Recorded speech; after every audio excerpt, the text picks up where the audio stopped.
Hello student, triple C की new video में आपका फिर से स्वागत है। सबसे पहला प्रश्न आपके सामने है, लिब्रा ऑफिस राइटर दस्तावेज में डिफॉल्ट मार्जिन क्या होती है। देखिए, सबसे पहले हम समझ लेते हैं कि ये मार्जिन जो शब्द इसके अंदर आया है ये होता क्या है। आपने देखा होगा जिस प्रकार से आप ये डॉक्यूमेंट्स पेज ओपन करते हो, इस डॉक्यूमेंट्स पेज के ऊपर यहाँ पर एक पट्टी सी होती है। जो आपका लिखना स्टार्ट होता है वो यहाँ से लिखना स्टार्ट होता है। ये जो एरिया होता है ये आपका फ्री होता है, ठीक है। ये फ्री होता है जो हमें दिखाई देता है, इसको हम बोलते हैं मार्जिन। तो डिफॉल्ट रूप से जो मार्जिन होती है ये कितने इंच की होती है। ए ऑप्शन 0.5 इंच की, बी ऑप्शन 0.75 इंच की, सी ऑप्शन 0.79 इंच यानी कि 2 सेंटीमीटर की, डी ऑप्शन है 1 इंच की। तो यहाँ पर जो हमारा सही उत्तर होगा वो होगा सी, यानी कि 0.79 इंच यानी कि 2 सेंटीमीटर की। इसकी एक्सप्लेनेशन देखते हैं। जब आप लिब्रे ऑफिस राइटर में एक नई खाली डॉक्यूमेंट्स खोलते हैं, यानी कि क्या करते हैं आप CTRL कंट्रोल प्लस एन करके न्यू शॉर्टकट की दबा के न्यू डॉक्यूमेंट्स ओपन करते हैं, तो पेज के चारों तरफ एक टॉप में, बॉटम में, लेफ्ट में और राइट में डिफॉल्ट रूप से 0.79 इंच यानी कि जो कि सटीक रूप से देखा जाए तो 2 सेंटीमीटर के मार्जिन पहले से सेट रहता है।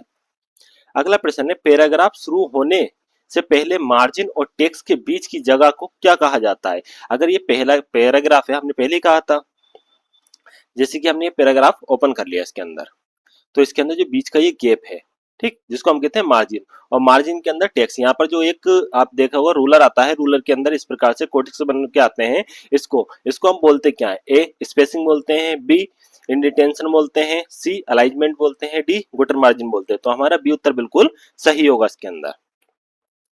पेज के मुख्य किनारे और जहां से पैराग्राफ का टेक्स्ट लिखना शुरू होता है उसके बीच की खाली जगह दूरी को इंडिटेशन कहा जाता है। ये पैराग्राफ को व्यवस्थित और सुंदर दिखाने में मदद करती है। अगला प्रश्न हमारे पास है, लिब्रे ऑफिस राइटर में ओपन रिमोट का विकल्प किस मेनू में होता है। देखिए, ओपन रिपोर्ट ये एक विकल्प होता है, इसके द्वारा आप जैसे कि ड्राइव के अंदर भी कुछ डाटा वगैरह है हमारा, तो सारी फाइलें ओपन करके उसको देख सकते हो, या फिर गूगल से डायरेक्ट फाइल ओपन करके। उसका हमारा सही उत्तर क्या होगा। ए ऑप्शन फाइल मेनू के अंदर होता है, बी ऑप्शन एडिट मेनू के अंदर होता है, सी ऑप्शन इंसर्ट मेनू के अंदर होता है, डी ऑप्शन टूल्स मेनू के अंदर होता है। तो ये जो ओपन रिमोट का ऑप्शन है वो आपका मिलेगा फाइल मेनू के अंदर, यानी कि ए उत्तर बिल्कुल सही होगा। इसकी एक्सप्लेनेशन देखते हैं। ओपन रिमोट विकल्प मुख्य रूप से फाइल मेनू के अंदर आता है। इसकी मदद से आप उपयोगकर्ता क्लाउड सर्विस जैसे कि गूगल ड्राइव या वन ड्राइव पर स्टोर की गई फाइलों को सीधे अपने सॉफ्टवेयर में ओपन कर सकते हो। अगला प्रश्न है, इंडेंट बढ़ाने के लिए किस कुंजी का उपयोग किया जाता है। देखिए, इंडेंट बढ़ाने के लिए, इंडेंट का मतलब ये है कि आपका जो पैराग्राफ है, मान लो यहाँ पे लिख दिया हमने NSIT, तो इसमें अगर हम स्पेस देंगे तो स्पेस सिर्फ एक वर्ड का स्पेस होता है, और अगर हमें ज्यादा बढ़ाना है, ज्यादा स्पेस लेना, तो हम किस की का यूज करेंगे। बे चीज पूछी गई है। ए ऑप्शन टैब बटन का, बी ऑप्शन स्पेस बार का, सी ऑप्शन बैक स्पेस का, ये डी ऑप्शन स्केप का। तो हमारा सही उत्तर होगा इसमें ए टैब बटन का। जब हमें ज्यादा वर्डों का स्केप चाहिए होता है, लगभग 5 वर्डों का, तो हम किस बटन का यूज करते हैं, टैब बटन का। ये हमारा बिल्कुल सही उत्तर होगा। एक्सप्लेनेशन देखते हैं। टेक्स्ट एडिटिंग या वर्ड प्रोसेसिंग पैराग्राफ या लाइन की शुरुआत से स्पेस मार्जिन की दाईं तरफ खिसकाने यानी कि इंडेंट बढ़ाने के लिए कीवर्ड की टैब की या फिर कंट्रोल एम का उपयोग किया जाता है। अगला प्रश्न देखते हैं हम, लिब्रा ऑफिस में कमेंट यानी कि टिप्पणी करने की शॉर्टकट की क्या है। A option control plus alt plus C, B option आपका है control plus shift plus C, C option आपके पास हैगा कंट्रोल प्लस सी, और डी ऑप्शन है अल्ट प्लस सी। तो यहाँ पर जो हमारा सही उत्तर होगा वो होगा ए कंट्रोल प्लस अल्ट प्लस सी, कमेंट लिखने के लिए। अगर हम लिब्रे ऑफिस के अंदर कुछ भी डॉक्यूमेंट्स लिख रहे हैं, उसके अंदर हमारा ये जो डॉक्यूमेंट्स होता है इसमें कमेंट लिखना है, तो यहाँ से इस प्रकार से तीर बन के आएगा और यहाँ पर हमारा कमेंट जुड़ जाएगा। तो उसके लिए हमारी शॉर्टकट की क्या होती है, कंट्रोल प्लस अल्ट प्लस सी, ये हमारी शॉर्टकट की होती है। एक्सप्लेनेशन देखते हैं। लिब्रे ऑफिस सूट यानी कि राइटर हो या फिर कैल्क, कैल्क का मतलब होता है यहाँ पर स्प्रेडशीट, स्प्रेडशीट हो या इम्प्रेस, इम्प्रेस का मतलब होता है पावर पॉइंट में किसी भी शब्द, पैराग्राफ या सेल, कमेंट, वर्क जोड़ने के रूप में कंट्रोल प्लस अल्ट प्लस सी शॉर्टकट की का इस्तेमाल किया जाता है। अगला प्रश्न है, निम्नलिखित में से किस स्तर के शीर्षकों यानी कि हेडिंग्स को राइटर में अनुक्रमिक इंडेक्स टेबल ऑफ कंटेंट्स में शामिल किया जा सकता है। A option only headings 1 to 3, B option है only headings 1 to 5, C option है up to headings, D option है ओनली हेडिंग्स 1। देखिए, ज्यादातर बच्चे अप टू हेडिंग्स, इसके आगे 10 हो आएगा, अप टू हेडिंग 10। ज्यादातर बच्चे लगा के आएंगे वो ए लगा के आएंगे इसमें उत्तर। क्यों लगा के आएंगे ए, क्योंकि जब आप लिब्रे ऑफिस ओपन करोगे तो उसके अंदर आपको हेडिंग 1, हेडिंग 2, हेडिंग 3, ये 3 ही हेडिंग दिखाई देते हैं इसके अंदर। लेकिन यहाँ पर जो सही उत्तर होगा वो होगा अप टू हेडिंग 10। इसको क्योंकि बढ़ाने के बाद हम 10 तक इसको कर सकते हैं। तो उसका सही आंसर क्या होगा, अप टू हेडिंग 10। एक्सप्लेनेशन देखते हैं। लिब्रे ऑफिस राइटर में जब आप इंडेक्स या इंडेक्स तालिका बनाते हैं तो सॉफ्टवेयर डिफॉल्ट रूप से हेडिंग 1 से लेकर हेडिंग 10 तक सभी स्तरों को अनुक्रमित करने की क्षमता रखता है। अगला प्रश्न है, SMTP का पोर्ट नंबर क्या है? देखिए SMPT इसका हमने पहले ही बताया था क्या होता है, ये सिंपल मेल ट्रांसफर प्रोटोकॉल। इसकी जो फुल फॉर्म होती है सिंपल मेल ट्रांसफर पोर्ट। तो इसके अंदर जो पोर्ट नंबर है वो कितने अंकों का होता है ये पूछा है इसमें। ऑप्शन 21 अंक का, बी ऑप्शन 23 का, सी ऑप्शन 25 का, डी ऑप्शन 80 का। तो यहाँ पर हमारा सी ऑप्शन बिल्कुल राइट हो जाएगा। इसकी एक्सप्लेनेशन देखते हैं। देखिए SMTP इसकी फुल फॉर्म होती है सिंपल मेल ट्रांसफर प्रोटोकॉल का उपयोग इंटरनेट पर ईमेल भेजने के लिए किया जाता है। ये एक मानक रूप से पोर्ट नंबर 25 का उपयोग करता है। सुरक्षित कनेक्शन SMTPS के लिए पोर्ट 465 या 587 का उपयोग होता है। अगला प्रश्न यहाँ पर आ गया, पोस्ट कहाँ स्थित है, या फिर इसको हम बोल सकते हैं स्टोर कहाँ स्थित है। देखिए यहाँ पर जो पोस्ट है, पोस्ट का यहाँ पे जो फुल फॉर्म होगी वो होगी यहाँ पे power of self test. Power of self test वो ये पूछ रहा है, ये पावर ऑफ सेल्फ टेस्ट ये कहां पर हमारा होता है। ए ऑप्शन हार्ड डिस्क के अंदर, बी ऑप्शन रोम के अंदर, सी ऑप्शन रैम के अंदर, डी ऑप्शन कैश मेमोरी के अंदर। देखिए पावर ऑफ सेल्फ टेस्ट का मतलब जब ये सिस्टम आपका ओपन होता है तो सबसे पहले वो हार्डवेयर की जांच करता है, जैसे कि रैम आपकी सही है या नहीं है, फिर आपकी हार्ड डिस्क सही है या नहीं है। ये सारी चीज चेक करने के बाद तब आपका सिस्टम ओपन होता है। आपने देखा होगा जब विंडो यहाँ पर आप ओपन करते हो तो एक लोगो बना हुआ आता है, वो लोगो 3 से लगभग 5 सेकंड लेता है उसको ओपन करने में। तो उसमें होता है क्या, पावर ऑफ सेल्फ उसको टेस्ट करता है कि आपके सारे के सारे जो हार्डवेयर लगे हैं वो सही है या खराब है। उसको चेक करने में तब आपका सिस्टम ऑन हो जाता है। तो वो जो हमारा होता है वो होता है हमारा रोम के अंदर, पहले से ऑलरेडी सेव होता है। Explain post. पोस्ट का पूरा नाम क्या होता है, पावर ऑन सेल्फ टेस्ट। ये कंप्यूटर चालू होने पर सबसे पहले हार्डवेयर की जांच करने वाला प्रोग्राम है जो मदरबोर्ड पर लगी रोम चिप के अंदर यानी कि बायोस या फिर UEFI सॉफ्टवेयर में पहले से स्टोर या लोकेट होता है। अगला प्रश्न आ गया यहाँ पर, कैल्क में इक्वल एवरेज 10 20 30 का आउटपुट क्या होगा।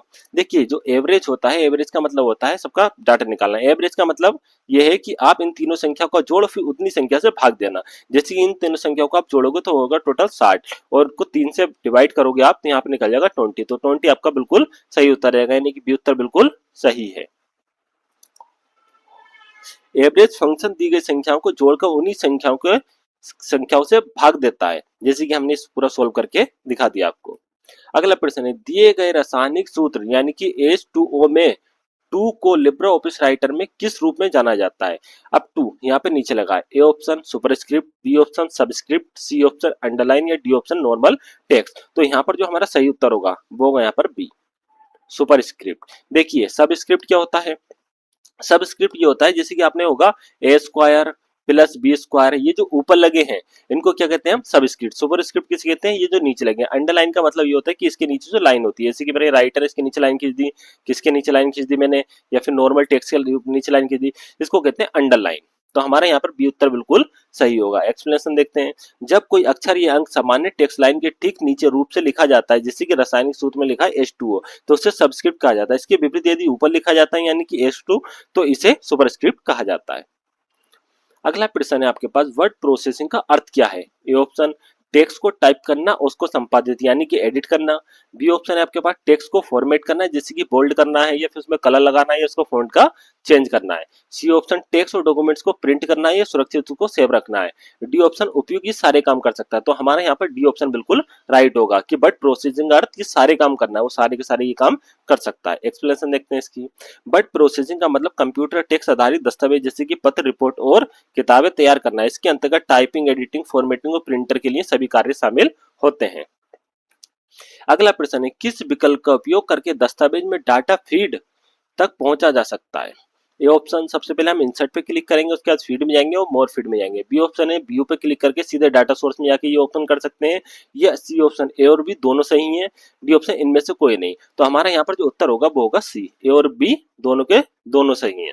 एक्सप्लेनेशन देखते हैं इसकी। राइटर डॉक्यूमेंट्स में डेटाबेस फील्ड जैसे कि नाम, पता आदि जोड़ने के लिए इंसर्ट में, फीड्स में, मोर फीड्स में जाने के बाद या फिर कंट्रोल के साथ F2 किया जा सकता है। इसके अलावा पूरा डेटाबेस को देखने के लिए, ड्रैग करने के लिए व्यू में करोगे, फिर डाटा सोर्स का उपयोग किया जा सकता है।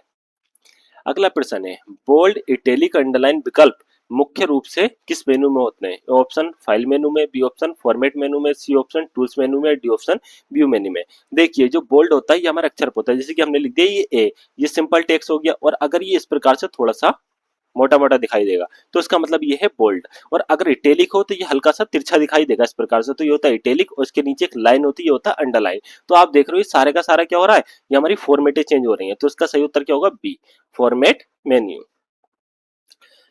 टेक्स्ट के रूप रंग को बदलने के लिए ऐसी command bold, italic, underline, font size, font style मुख्य मेनू के फॉर्मेट मेन्यू के अंतर्गत पाए जाते हैं, हालांकि ये टूल बार पर सीधे उपलब्ध होते हैं। अगला प्रश्न हमारे पास है, निम्नलिखित में से कौन सा एक मान्य नेटवर्क टोपोलॉजी नहीं है? मतलब इसने पूछा है कि नेटवर्क टोपोलॉजी नहीं है। A option bus topology, B option star topology, C option ring topology और डी ऑप्शन स्क्वायर टोपोलॉजी। देखिए बस टोपोलॉजी होता है इस प्रकार से आपके कंप्यूटर ये जुड़े हुए होते हैं, यहाँ पर इस प्रकार से कंप्यूटर आपके जुड़े हुए होते हैं, इसको हम कहते हैं बस टोपोलॉजी। स्टार टोपोलॉजी होता है बीच उसके साथ हमारे सारे के सारे कंप्यूटर जुड़े होते हैं। रिंग टोपोलॉजी इस प्रकार से एक सर्कल के अंदर जो कंप्यूटर जुड़े होते हैं उसको हम रिंग टोपोलॉजी कहते हैं, लेकिन स्क्वायर टोपोलॉजी या कोई टोपोलॉजी नहीं होती है, तो हमारा डी उत्तर बिल्कुल सही होगा। कंप्यूटर नेटवर्क को आपस में जोड़ने और भौगोलिक ढांचों को टोपोलॉजी कहते हैं। मुख्य टोपोलॉजी में बस, स्टार, रिंग, मेश, ट्री और हाइब्रिड शामिल है। कंप्यूटर विज्ञान में स्क्वायर टोपोलॉजी नाम की कोई मानक इकाई टोपोलॉजी नहीं है। अगला प्रश्न है, बैंकिंग में डिफाल्टर किसे कहा जाता है? वह व्यक्ति जो बैंक में नया खाता खुलवाता है, बी ऑप्शन है वह कर्जदार जो समय पर बैंक का लोन या ईएमआई नहीं चुका पाता है, सी ऑप्शन वह व्यक्ति जो एटीएम से गलत पिन डालता है, डी ऑप्शन बैंक का कोई कर्मचारी छुट्टी पर है। तो यहाँ पर हमारा होगा बी ऑप्शन, वह कर्जदार जो समय पर बैंक या ईएमआई लोन नहीं चुकाता तो उसको डिफाल्टर कह दिया जाता है, ठीक है। और डिफाल्टर का मतलब ये होता है कि अगर उसको ये कह दिया जाए तो उसके बाद उसको लोन बहुत ही आसानी से नहीं मिल पाता। एक्सप्लेनेशन, जब कोई व्यक्ति या संस्था बैंक के लोन लेती है और बार बार याद दिलाने के बाद भी समझौते के अनुसार अपनी किस्तों या ब्याज पर समय पर नहीं चुकाती तो बैंक उस भाषा में उसे डिफाल्टर यानी घोषित कर दिया जाता है ताकि उसको आगे लोन नहीं मिल सके। अगला प्रश्न है, बैंकिंग लेन देन में यूटीआर का मतलब यानी कि फुल फॉर्म क्या होगा? A option unique transaction reference, B option है यूनिवर्सल ट्रांसफर रेट, या सी ऑप्शन है यूजर ट्रेड रिपोर्ट्स, या डी ऑप्शन है यूनियन ट्रांजेक्शन रिसिप्ट। तो यहाँ पर जो हमारा सही उत्तर होगा वो होगा ए, यूनिक ट्रांजेक्शन रेफरेंस। एक्सप्लेनेशन देखते हैं, यूटीआर का full form unique transaction reference होता है। भारत में जब भी आप आरटीजीएस या नेफ्ट के माध्यम से पैसे ट्रांसफर करते हो प्रत्येक लेनदेन की विशिष्ट पहचान करने के लिए विशेष नंबर जनरेट होता है जिसे यूटीआर नंबर कहा जाता है। अगला प्रश्न है हमारे पास, निम्नलिखित में से कौन सा अस्थिर वोलेटाइल है? अस्थिर वोलेटाइल का मतलब यह है कि जब तक आपकी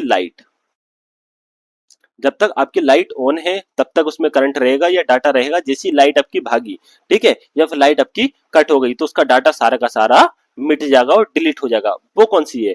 ए क्या रोम का हो जाता है, बी हार्ड डिस्क, सी रैम, या डी पेन ड्राइव। देखिए पेन ड्राइव तो हमारी लाइट हो या नहीं हो उसके अंदर हमने डाटा सेव करके अलग सकते हैं, इसी प्रकार से हार्ड डिस्क लाइट हो या नहीं हो उसमें भी हम डाटा सेव करके रख सकते हैं। ये रोम होती है, इसके अंदर पहले से ऑलरेडी डाटा आता है, हम फोन ऑन करें या ऑफ करें, कंप्यूटर ऑन करें या ऑफ करें, इससे कोई फर्क नहीं पड़ता। लेकिन रैम एक ऐसी चीज है कि जो अस्थायी होती है, जब तक आपका कंप्यूटर ऑन है तब तक इसमें डाटा रहता है, कंप्यूटर ऑफ होते ही इसमें डाटा हट जाता है। जिस प्रकार से इसका एग्जांपल ये इस प्रकार समझ सकते हैं कि रैम अगर निकालकर आपकी रैम खराब होगी तो उसको निकाल के दूसरी रैम लगाएंगे तो आपको क्या नए सॉफ्टवेयर इंस्टॉल करने की जरूरत पड़ती है? विंडो इंस्टॉल करनी नहीं पड़ती है। लेकिन अगर आप रोम को निकाल दोगे तो आपको दोबारा से करना पड़ेगा, ड्राइवर डालने पड़ेंगे। हार्ड डिस्क निकाल दोगे तो दोबारा से विंडो चढ़ानी पड़ेगी। तो हमारा सही उत्तर होगा इसमें सी, रैम। एक्सप्लेनेशन देखते हैं, रैम यानी कि रैंडम एक्सेस मेमोरी एक अस्थिर या वोलेटाइल मेमोरी है। इसका अर्थ यह है कि इसमें डेटा केवल तब तक सुरक्षित रहता है जब तक कंप्यूटर चालू है। कंप्यूटर बंद होते ही या बिजली जाते ही रैम में मौजूद सारा डाटा तुरंत मिट जाता है। अगला प्रश्न है हमारे पास, 3D प्रिंटिंग और किस नाम से जाना जाता है? जो 3D प्रिंटर होते हैं हमारे उसको किस नाम से जानना है? A option subtractive manufacturing, B option additive manufacturing, C option digital copying, या फिर डी ऑप्शन है वर्चुअल प्रिंटिंग। तो यहाँ पर जो हमारा सही उत्तर होगा वो होगा बी, एडिटिव मैन्युफैक्चरिंग। इसको यानी कि अपने हिसाब से हम एडिट वगैरह कर सकते हैं और जो मन चाहे वो डिजाइन निकाल सकते हैं। एक्सपीरियंस होते हैं एडिटिंग 3D प्रिंटिंग की तकनीकी रूप से एडिटिव मैन्युफैक्चरिंग यानी कि योजक विनिर्माण कहा जाता है। ऐसा इसलिए क्योंकि पारंपरिक तरीके जिसमें मटेरियल काटकर आकार दिया जाता था, इसके विपरीत से डिजिटल मॉडल के आधार पर सामग्री को परत बाई परत यानी कि लेयर बाई लेयर जोड़कर एक त्रियान्वी वस्तु बनाई जा सकती है। अपने हिसाब से उसमें जो भी आप करना चाहो, उस हिसाब से जो बनाना चाहो वो उस प्रकार से डिजाइन दे सकते हैं। अगला प्रश्न है आपका, खाली स्थान चार्ट में किसी मान के बारे में अतिरिक्त जानकारी प्रदान करता है। किसमें? हमारा चार्ट के अंदर। ए ऑप्शन चार्ट टाइटल के द्वारा, बी ऑप्शन डेटा लेबल्स के द्वारा, सी ऑप्शन ग्रिड लाइंस के द्वारा, ये डी ऑप्शन लीजेंड के द्वारा। देखिए चार्ट टाइटल, ये इस प्रकार से हमने कोई चार्ट बना लिया है, ठीक है, ये हमारा चार्ट है एक, ये हमारा चार्ट हो गया। अब इस चार्ट के अंदर अगर हम टाइटल लगाएंगे तो यहाँ पे टाइटल लगाएंगे, क्या इस टाइटल से पता लग रहा है कि चार्ट के अंदर कोई एक्स्ट्रा जानकारी है? नहीं है। इसके बाद आता है डाटा लेबल्स। अगर इस चार्ट के अंदर हम छोटा यहाँ पे डाटा भी देते हैं कि भाई ऐसे मेल फीमेल जो भी हमने लिखना है, यहाँ पे डाटा पूरा का पूरा उसका आ गया, यानी कि पूरी की पूरी सीट का डाटा है हमारा पूरा का पूरा आ गया। क्या वो हमारा सही है? हाँ, ये बिल्कुल सही है, बी ऑप्शन बिल्कुल सही होगा, यानी कि डाटा लेबल्स। डाटा लेबल्स के द्वारा हमें अतिरिक्त यानी कि और ज्यादा जानकारी चार्ट के रूप में मिल सकती है। ग्रिड लाइन का मतलब होता है ये जो लाइन होती है, इस लाइन से हमें कोई फर्क नहीं पड़ता। लीजेंड जैसा कोई ऑप्शन नहीं होता है। एक्सप्लेनेशन देखते हैं।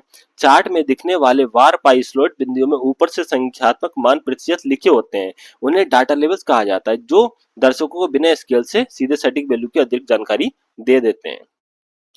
एनईएफटी के माध्यम से पैसे भेजने पर सेटलमेंट कैसे होता है? ए ऑप्शन रियल टाइम के द्वारा, बी ऑप्शन अवर्ली बेसिस में, सी ऑप्शन केवल दिन के अंत में, या डी ऑप्शन अगले वर्किंग डे पे। देखिए नेफ्ट के द्वारा क्या होता है, एक बैंक से दूसरे बैंक के अंदर पैसे ट्रांसफर होते हैं, तो वो जो होते हैं आपके घंटों के हिसाब से होते हैं, कि यानी कि हर घंटे आपको ट्रांसफर होते हैं, रियल टाइम में वो ट्रांसफर नहीं होते हैं। नेफ्ट यानी कि नेशनल इलेक्ट्रॉनिक फंड ट्रांसफर में पैसों का ट्रांसफर रियल टाइम में ना होकर वेचेस में होता है। वर्तमान नियम के अनुसार पूरे दिन में 24 गुणा 7 आधे आधे घंटे के बीच में इन ट्रांजेक्शन का सेटलमेंट किया जाता है। अगला प्रश्न आ गया, यदि आप किसी सेल में डाटा के स्थान पर हैज हैज हैज देखते हैं तो इसका मतलब आपको सेल की चौड़ाई क्या करने की आवश्यकता है? ए ऑप्शन डिक्रीज यानी कि उसको कम कर देना चाहिए, बी ऑप्शन इंक्रीज यानी कि बढ़ा देना चाहिए, सी ऑप्शन डिलीट यानी कि बिल्कुल हटा देना चाहिए, डी ऑप्शन हिडन यानी कि उसको छुपा देना चाहिए। देखिए जब हम ये एक्सेल सीट करते हैं तो आपने देखा होगा कि एक्सेल सीट के अंदर कभी कभी इस प्रकार से हैज लिखा हुआ आ जाता है, तो हमें क्या होता है कि इसकी हम जो कॉलम होता है इसकी साइज हम बढ़ा देते हैं। जैसे हम इसको बढ़ाते हैं वो हैजेज आपके मिट के जो भी डाटा होता है जैसे कि 1 2 3 4 5 6 वो ऑटोमेटिक लिखा जाता है। तो यहाँ पर क्या होगा, हमारा उत्तर बिल्कुल सही होगा कि इसको इंक्रीज करना है। अगला प्रश्न एक्सप्लेनेशन देखते हैं इसकी। लिब्रा ऑफिस कैल्क के एक्सेल में जब किसी सेल में दी गई संख्या को तारीख बहुत बड़ी होती है और सेल की चौड़ाई कम पड़ती है तो कंप्यूटर डेटा छुपाने की बजाय हैजेज प्रदर्शित करता है। इसे ठीक करने के लिए कॉलम में सेल की चौड़ाई बढ़ाना पड़ता है।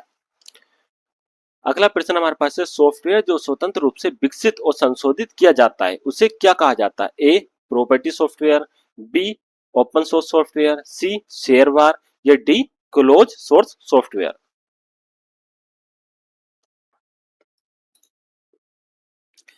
इसका जो सही उत्तर होगा वो होगा B open source software. Open source software वो सॉफ्टवेयर होते हैं जिसको हम अपने हिसाब से उसको चेंज कर सकते हैं, विकसित कर सकते हैं। जैसे कि मैंने पहले ही बताया था, एक ऑप्शन क्या होगा, Libra office.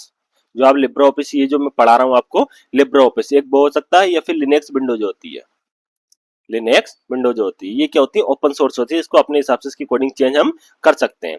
Explain open source software का सोर्स कोड सभी के लिए मुफ्त और खुला होता है। इसे कोई भी व्यक्ति अपनी जरूरत के अनुसार बदल सकता है, सुधार कर सकता है और वितरित कर सकता है। उदाहरण के लिए लिनक्स वीएलसी मीडिया प्लेयर और Libra office open source software. अगला प्रश्न देखते हैं, डीएसएल का पूर्ण रूप क्या है?